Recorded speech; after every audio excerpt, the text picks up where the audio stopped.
आपको भारत माता की कसम चैनल को सब्सक्राइब कर बेल आइकन दबा देना। हेलो दोस्तों, कैसे हो आप सब लोग। वेलकम टू डेटा उस्ताद। पिछले दिनों हमने देखा कि इंडिया और चाइना के बीच बॉर्डर पर काफ़ी स्टैंड ऑफ हो रहा है एंड इसके पीछे काफ़ी लोगों ने काफ़ी बातें बताई। मीडिया में बहुत बातें हैं बट जो रीज़न मैं आपको बताऊंगा वो आपको कोई नहीं बताएगा। एंड इस लड़ाई में आगे क्या हो सकता है, क्या सच में वॉर होने के चांसेस हैं या फिर बात इतने में ही ख़त्म हो जाएगी, ये सब आपको इस वीडियो में पता चलेगा। तो वीडियो को एंड तक देखें।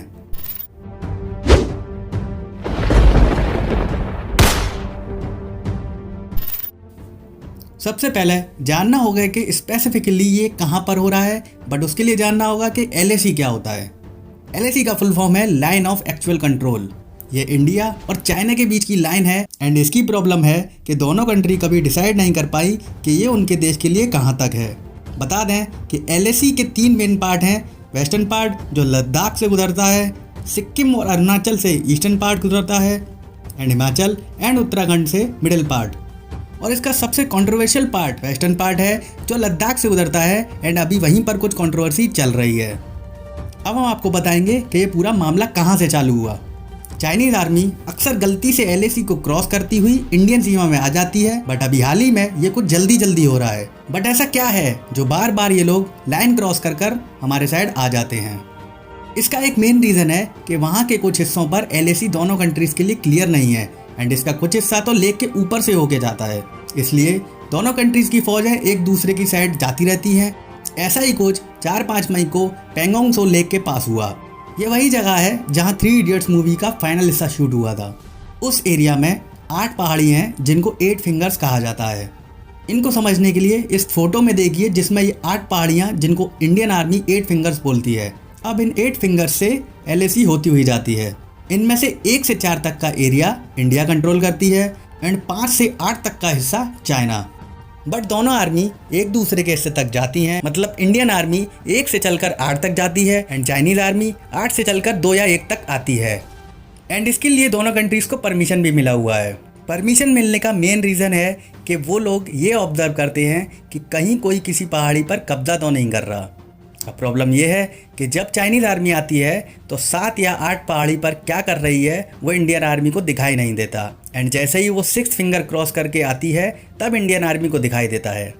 अब इसके सल्यूशन के लिए इंडियन आर्मी 8th फिंगर के पास एक ऑब्जर्वेशन टावर पोस्ट बनाना चाहती थी कि वहाँ से वो निगरानी रख सके, बट इसके लिए चाइनीज़ आर्मी ने विरोध किया एंड धीरे धीरे यह विवाद के रूप में बड़ा हो गया है एंड चाइनीज़ आर्मी आगे आ गई एंड अब ये विवाद 4 और 5 के पास आ गया है, मतलब 6 से 8 तक चाइनीज़ आर्मी ने इंडियन आर्मी का आना बंद कर दिया है एंड बोला है कि जो हिस्सा आपके कंट्रोल में आता है आप बस वहीं तक रहो एंड इससे आगे हम आपको आने नहीं देंगे।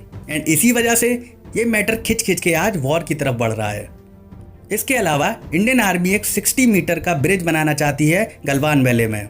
ब्रिज बनाने का मेन रीज़न है कि इंडियन आर्मी के काराकोरम पास से साउथर्न मोस्ट जो पोस्ट है वहाँ पर इंडियन आर्मी अभी भी म्यूल्स यानी खच्चरों से चीज़ें पहुँचाती है एंड ब्रिज बन जाने से गाड़ियाँ जा पाएंगी। पर यहाँ पर भी चाइनीज़ ट्रूप ने पुशबैक किया एंड वहाँ भी स्टैंड ऑफ हो रहे हैं। इस मैटर को ख़त्म करने के लिए 6 जून को इंडिया और चाइना के कमांडर्स के बीच बात हुई और उसके इफेक्ट से 10 जून को चाइना 2.5 किलोमीटर पीछे चला गया एंड लगा कि एवरीथिंग इज हंकी डोरी। बट इसके बाद 15 एंड 16 जून को कुछ ऐसा हुआ जो एक्सपेक्ट नहीं किया गया था। उस दिन दोनों देश की आर्मी के बीच गलवान वैली में वायलेंट फेस ऑफ हुआ जिसमें दोनों साइड की आर्मीज के काफ़ी जवान शहीद हुए। इस फेस ऑफ के बाद काफ़ी अपडेट्स आए जिसमें सबसे पहला ऑफिशियल अपडेट उसी दिन दोपहर में इंडियन आर्मी की तरफ से आया जिसमें बोला गया कि 3 जवानों को वीरगति प्राप्त हुई है जिनका नाम है colonel Santosh Babu, havildar पनाली and सपोय ओझा। इसके बाद चाइनीज़ न्यूज़ एजेंसी ने लिखा कि चाइनीज़ आर्मी को भी नुकसान हुआ है। लगभग 1 बजे आर्मी ने अपना स्टेटमेंट अपडेट किया और बोला कि चाइना के जवानों की भी जान गई है। उसके बाद रात को मिनिस्ट्री ऑफ एक्सटर्नल अफेयर्स का भी एक इम्पोर्टेंट स्टेटमेंट आया जिसमें कहा गया कि चाइना ने अपना स्टेटस क्यू तोड़ा है। स्टेटस क्यू का मतलब होता है कि आपको जहाँ तक रहना चाहिए आप वहीं तक रहें और अपनी पोजीशन को बरकरार रखें। बट गलवान वैली जहाँ पे फेस ऑफ हुआ था वहाँ पे चाइनीज़ आर्मी ने स्टेटस क्यू जानबूझकर तोड़ा क्योंकि LAC की कन्फ्यूजन सिर्फ पेंगोंग सो लेक के पास है बट गलवान वैली जहाँ पे फेस ऑफ हुआ वहाँ पर कोई भी कन्फ्यूजन नहीं है। तो जब गवर्नमेंट ने स्टेटमेंट दिया कि स्टेटस क्यू तोड़ा है जिसका मतलब है कि चाइना अपनी लाइन को क्रॉस करके हमारी साइड आया रात को 9 बजे ANI का एक ट्वीट आया जिसमें उन्होंने बोला कि चाइना में 43 कैजुअल्टी रिपोर्ट करी गई हैं। इसके बाद उसी दिन रात को इंडियन आर्मी का ऑफिशियल स्टेटमेंट आया कि हमने 3 जवान सुबह खो दिए थे एंड 17 जवान घायल थे, बट वहाँ एल्टीट्यूड हाई है एंड वहाँ नॉर्मल कंडीशन ना होने की वजह से उनको भी हमने खो दिया। तो हमारी तरफ का टोटल डेथ काउंट 20 तक पहुँचा है। अब आपको बताते हैं कि ये सब एक्चुअल में कैसे हुआ। सोर्सेज के थ्रू पता चला है कि 6 जून की टॉक के बाद चाइनीज आर्मी ने स्टेप बैक किया, बट 13-14 को फिर वो लोग वापस आ गए एंड अपने टेंट्स लगाने लगे। ऐसे ही एक टेंट में हमारी उधर की यूनिट के एक कमांडर और कुछ जवान बात करने के लिए गए, बट वहाँ चाइनीज सोल्जर ने उन पर बार्ब वायर क्लब्स का यूज़ किया एंड कहा जाता है कि इंडिया और चाइनीज़ के बीच जब भी झड़प होती है तब गोलियों का यूज़ ना करके ऐसी चीज़ों का ही यूज़ एज ए वेपन किया जाता है। हमले से हमारे कमांडर और जवान घायल हो गए एंड घायल हाथों में उनको हमारी साइड छोड़ दिया गया और कुछ जवानों को उन्होंने बंदी बना लिया। बाद में वो कमांडर शहीद हो गए एंड बचे हुए जवानों को बचाने के लिए हमारे और ऑफिसर्स एंड जवान उसी टेंट में बात करने के लिए गए। इस बार हमारे जवानों ने भी कुछ वेपन्स कैरी किए एंड वहाँ पहुँचकर फिर फेस ऑफ हुआ एंड उधर और भी टेंट से चाइनीज सोल्जर आ गए और लड़ाई बढ़ती गई। एंड क्योंकि ये सब एक ऊंची पहाड़ी पर हो रहा था और उसके पास नदी बह रही थी, तो कुछ जवान नदी में गिर गए एंड बह गए एंड कुछ वहीं लड़ते रहे और थोड़े टाइम बाद सब अपने अपने साइड वापस आ गए। जो जवान बह गए थे उनको नदी से निकाल लिया गया, बट जो भी घायल हुआ था या नदी में बह गया था वो वहाँ के हाई एल्टीट्यूड और टेम्परेचर में सरवाइव नहीं कर पाया और वीर गति को प्राप्त हुए। और बताया जाता है कि अभी भी काफ़ी जवान हॉस्पिटल में एडमिट हैं एंड हो सकता है डेथ टोल बढ़ भी जाए। उसके अलावा हो सकता है कुछ को चाइनीज़ आर्मी ने बंदी भी बना कर रखा हो। थोड़े सालों में चाइना और इंडिया के बीच अगर देखा जाए तो LAC क्रॉस करने के केस काफ़ी इंक्रीज हुए हैं एंड इनके पीछे कुछ रीजंस हैं जिनको मैं आपको अभी बताने वाला हूँ। पहला मेन रीज़न है कंस्ट्रक्शन। अगर आप अभी वाला स्टैंड ऑफ देखोगे तो एक ऑब्जर्वेशन पोस्ट और एक ब्रिज बनाने को रोकने की वजह से हो रहा है एंड साथ ही इंडियन गवर्नमेंट ने लद्दाख रीजन में काफ़ी और भी बड़े प्रोजेक्ट्स रेडी किए हुए हैं एंड जैसे ही इंडियन आर्मी ने काम स्टार्ट किया तभी चाइनीज़ गवर्नमेंट ने विरोध करना शुरू कर दिया। जबकि चाइनीज़ आर्मी ने अपनी साइड काफ़ी कंस्ट्रक्शन कर रखा है, बट अब जब इंडिया ने स्टार्ट किया तब वो लोग इसको रोकने की कोशिश कर रहे हैं। बट इंडियन गवर्नमेंट ने अब वहाँ कंस्ट्रक्शन का काम और एग्रेसिव रूप में चालू कर दिया है। बट अगर आपको ये नहीं समझ आ रहा कि चाइना क्यों इंडिया को कुछ भी बनाने नहीं देना चाहता, तो आप खुद समझिए कि जहाँ जिस देश में अभी भी म्यूल्स के थ्रू चीज़ों को पोस्ट और जवानों के पास पहुँचाया जा रहा है, तो वॉर के टाइम पर कोई कैसे अपनी पोस्ट को सेव रखेगा एंड उनको प्रॉपर सप्लाई देगा। उसके लिए रोड्स ब्रिजेस तो होने ही चाहिए जिनसे वॉर के टाइम पर सब फास्ट एंड स्मूथ रहे एंड यही चाइना होने नहीं देना चाहता। दूसरा बड़ा रीज़न है LAC का कन्फ्यूज़न। इंडिया कहता है कि ये लाइन 3488 किलोमीटर लंबी है, जबकि चाइना कहता है कि ये लाइन 2000 किलोमीटर लंबी है। मतलब इसकी लंबाई पे ही कन्फ्यूज़न है। इसके अलावा ये लाइन पेंगोंग सो लेक से होकर गुजरती है जो कि बूमरैंग शेप की है एंड अभी की लड़ाई भी इसी लेक के पास वाली फिंगर नंबर 4 और 5 के पास स्टार्ट हुई थी। स्ट्रेटेजिकली ये लेक बहुत इंपॉर्टेंट है क्योंकि चुशुल अप्रोच के थ्रू जहाँ से चाइना अटैक कर सकता है वहाँ के रास्ते में ये लेक पड़ती है एंड अगर इंडियन आर्मी की इस लेक पर पूरी नज़र रहे तो चाइना की गंदी हरकतों पर इंडिया का पूरा कंट्रोल रहेगा। तीसरा रीज़न है डिप्लोमेटिक प्रेशर। देखो, इंडिया ने चाइना के ऊपर हाल ही में अलग अलग प्रेशर टेक्निक्स यूज़ करने की कोशिश की है। जैसे जितने भी चाइना के एनिमीज़ हैं, इंडिया उनसे अपना रिलेशन स्ट्रॉन्ग कर रहा है। वियतनाम का इंडिया ट्रेड पार्टनर बन गया है।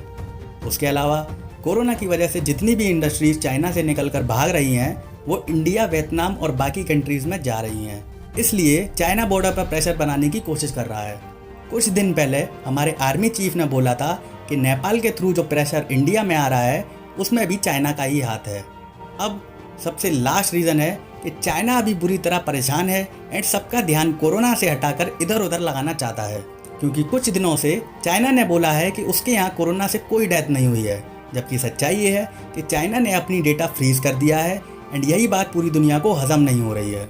एंड उसके अलावा कैसे ये वायरस चाइना से निकलकर सारे वर्ल्ड में फैल गया और क्यों चाइना ने इसको छुपा कर रखा, ऐसे सब सवालों से बचने के लिए चाइना ऐसी टैक्टिक्स यूज़ कर रहा है। इस मैटर में अभी जो भी हुआ है उसके हिसाब से मुझे लगता है कि वॉर तो नहीं होगा, बट जब दो कंट्रीज़ के पास न्यूक्लियर वेपन्स हो तो खतरा तो बना ही रहता है। इसीलिए सारे वर्ल्ड की इस मैटर पर नज़र बनी हुई है। एंड मेरी भी इस पर नज़र बनी हुई है एंड आगे कोई अपडेट आएगा तो मैं अपनी वीडियो के थ्रू आपको अपडेट रखूँगा। तो मेरे चैनल को सब्सक्राइब करें एंड हमसे जुड़ें।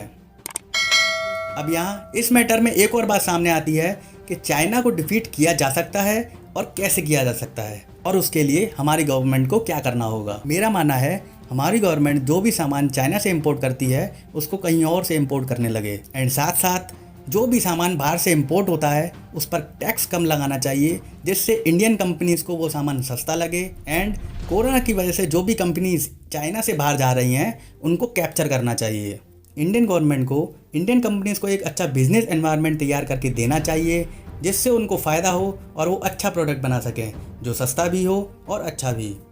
और सीधी सी बात है, इंडियन मार्केट में चाइनीज़ चीज़ें इसलिए चलती हैं क्योंकि वो सस्ती होती हैं एंड अगर हम भी अपनी इंडियन कंपनीज़ के प्रोडक्ट की क्वालिटी को इंक्रीज़ करें एंड उनको सस्ते रेट में मार्केट में लाएं तो चाइनीज़ मार्केट की मौत निश्चित है।